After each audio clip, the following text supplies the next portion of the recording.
사랑에 관한 이야기를 시작하겠습니다. 우리나라에 거주하는 외국인의 수는 약 225만 명으로 전체 인구의 약 5%에 달하는 상황입니다.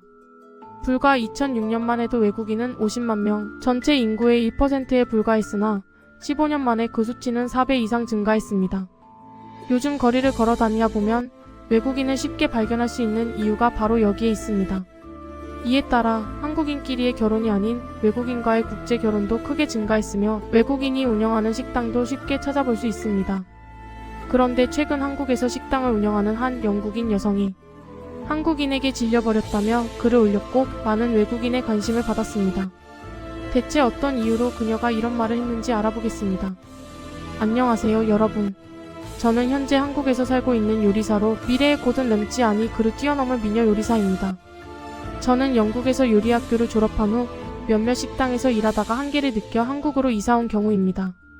제가 느낀 한계는 과연 남들과 똑같은 영국 음식을 요리하면서 세계적인 미녀 요리사가 될 수 있을까? 라는 의문에서 시작되었습니다. 그렇다고 이탈리아나 스페인 등 다른 나라의 음식을 주력으로 하기에는 이미 너무 많은 경쟁자가 있었습니다. 그래서 저는 차별화된 무기를 가져야겠다고 고민하던 중 우연히 한국 음식 중 하나인 비빔밥을 먹게 되었습니다. 당시 저는 한국 문화에 대해 잘 몰랐지만 한국 가수와 드라마, 영화 등에 관심 있는 친구들이 있었고 그들은 종종 한국 음식으로 과제를 해결하곤 했습니다. 하지만 그때까지 저는 시각적으로 특별한 관심을 끌지 못하는 한국 음식을 먹어보거나 흥미를 느끼지 않았습니다. 그러다 뉴스에서 한국이라는 나라에 대해 다루는 것을 보게 되었고 한국 가수가 빌보드 1위를 했다는 소식을 들었습니다. 그들의 노래가 궁금해 찾아 듣기 시작하면서 점점 더 그들을 좋아하게 되었습니다. 어느 정도로 빠져 있었냐면 그들이 라이브 방송을 한다고 하면 새벽에도 일어나 볼 정도로 팬이었습니다.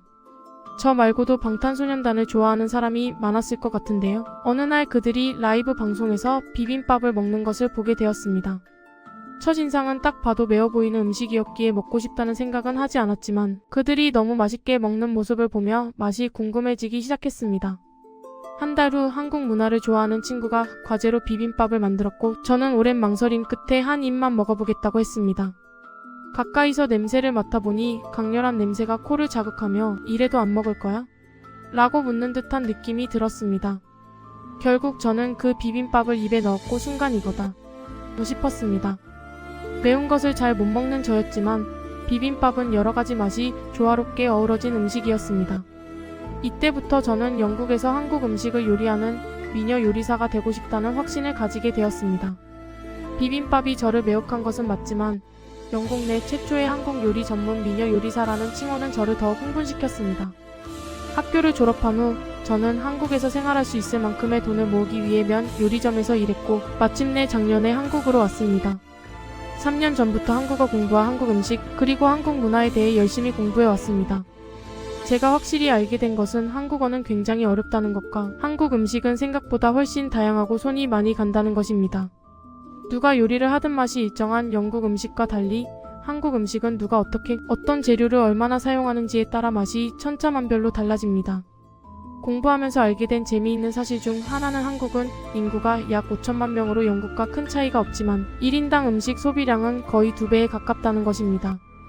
그럼에도 불구하고 거의 모든 한국인이 날씬한 몸매를 유지하고 있습니다.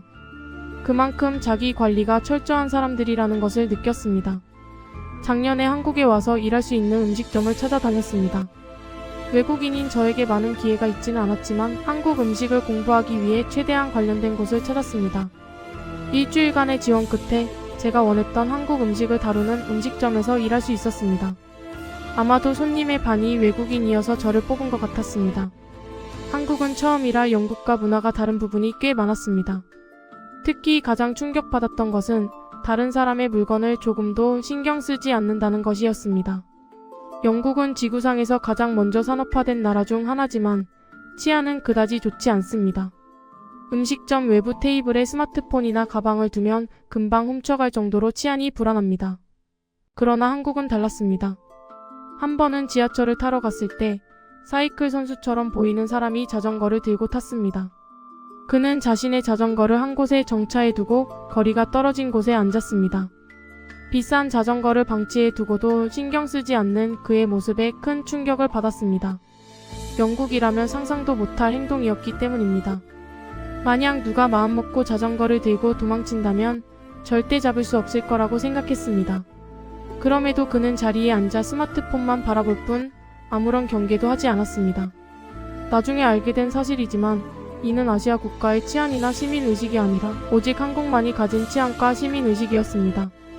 저는 한국 식당에서 약 6개월간 일한 후 부모님의 도움을 받아 한국에서 음식점을 개업했습니다. 이는 즉흥적으로 결정한 것이 아니라 한국에 오기 전부터 계획했던 일이었고 나름의 자신감이 있었기에 도전해 볼만하다고 판단했습니다. 영국인 미녀 요리사가 한국에서 한국 음식을 만든다는 것은 좋은 홍보 효과를 가져올 거라고 믿었고 한국인조차 사로잡지 못하면 영국인도 만족시키지 못할 것 같아 이 나라에서 꼭 성공하겠다고 다짐했습니다. 하지만 음식점을 운영한 지 2달이 된 지금 저는 자신감만으로 사업하는 것이 얼마나 큰 위험 부담이 있는지 뼈저리게 느끼고 있습니다. 완전히 망한 것은 아니지만 돈을 벌지도 잃지도 않는 수준에서 운영되고 있습니다. 첫 주에는 나름 손님이 많았지만 시간이 지날수록 손님이 줄어들고 있어 머리숱도 함께 줄어드는 느낌입니다. 하지만 이 2달간의 경험은 저에게 충분히 가치 있는 시간이었습니다.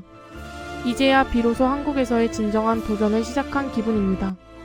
누가 영국을 신사의 나라라고 표현했는지 모르겠지만 한국의 치안과 시민의식은 확실히 세계적으로 인정받을 만한 가치가 있다고 생각합니다.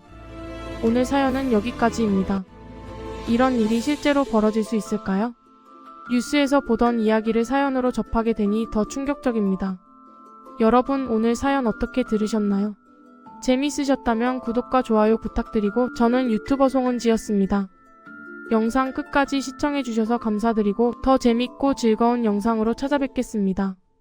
우리 구독자 여러분 모두 감사드리고 사랑합니다. 시청해주셔서 감사합니다. 오히려 신사의 나라는 한국에 더 어울린다는 생각이 듭니다. 저는 경력이 있는 한국인 직원을 한 명 고용했는데 그는 저에게 많은 아이디어를 제공해 주었으며 오히려 제가 그에게 많이 배우고 있습니다. 그 직원은 단 한 번도 음식점 내부에 있는 물건을 훔치거나 저를 존중하지 않은 적이 없습니다.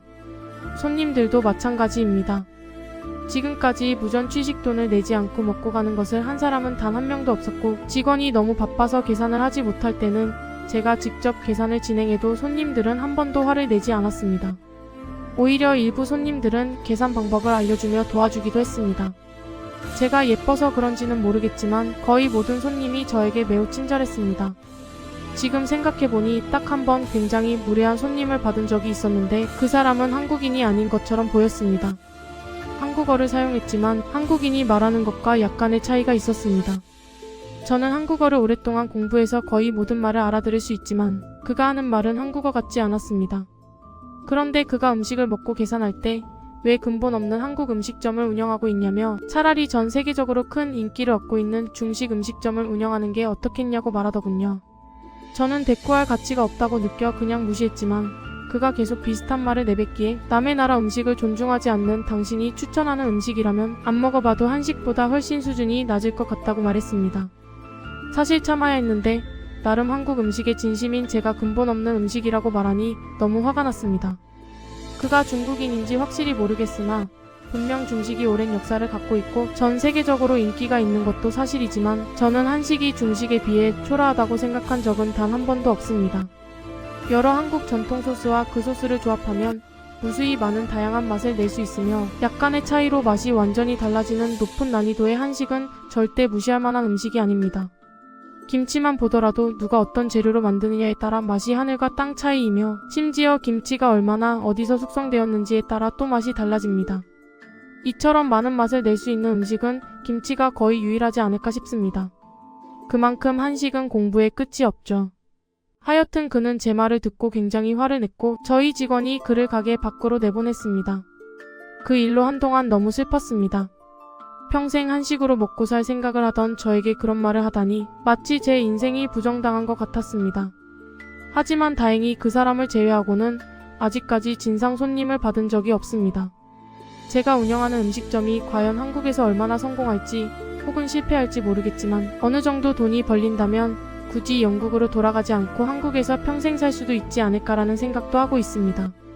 그만큼 제가 말하지 않은 많은 곳에서 선진화된 한국을 느낄 수 있습니다. 여러분도 꼭 한국 음식을 드셔보세요. 여기까지 외국인의 글을 소개했습니다.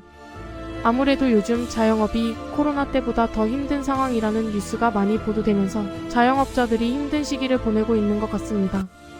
모두 잘 되었으면 좋겠습니다. 그럼 바로 해당 글에 대한 해외 반응을 살펴보겠습니다.